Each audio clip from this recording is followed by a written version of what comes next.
Before the break, we shared the story of Ian Walsh. He was just 21 years old when he died from an accidental fentanyl overdose.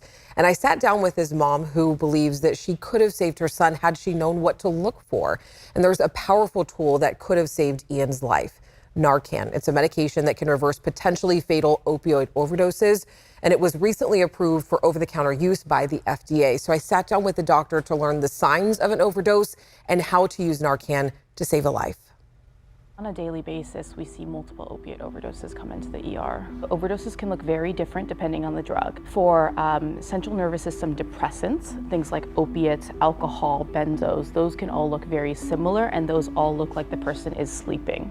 And so it's like snoring, sometimes it's gurgling, they won't really wake up when you shake them or you rub them. For opiates specifically, when you look at their pupils will be really, really small. And so that's something that paramedics or ER doctors will commonly check to see if we're concerned about an opiate overdose. If you're concerned about it, the first step would be trying to wake them up. You shout their name, you shake their shoulder. Sometimes you can rub their chest really hard, and that can cause a painful stimuli and make them wake up. If you see someone that's unconscious and you can't wake them up, and you have even a slight suspicion of an overdose, on top of calling 911, I, as a doctor, would just give Narcan. Narcan is a medication that is an opiate antagonist, meaning that it reduces or reverses the effects of an opiate. This is what Narcan looks like. It has 2 nasal sprays in here. It's good for about 3 years from when you buy it. There's some studies showing that it may be better longer. This is what it looks like. You can see it's just one-use nasal spray. Once you press it, you can't unpress it, and you just press where it's red. So hold, spray into the nose, one solid press, and then that's all. Ideally, you want it to go up the nose, so if the patient is sitting up like this, it'll just drip out, so you want to tilt their head back a little bit.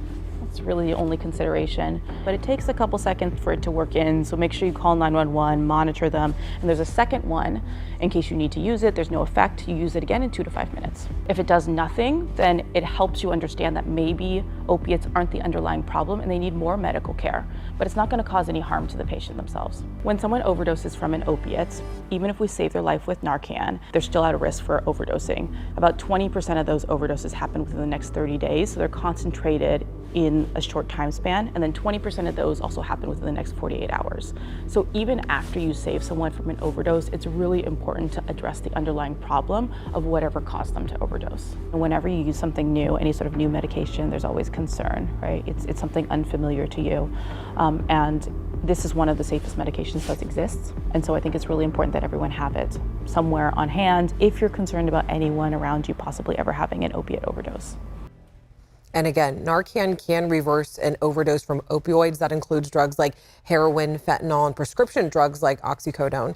And Narcan will be available over the counter by late summer. We don't have many details yet, but pricing today ranges from anywhere to $20 to $60 for those 2 doses. And you can find more information and resources at abc10.com/to-the-point.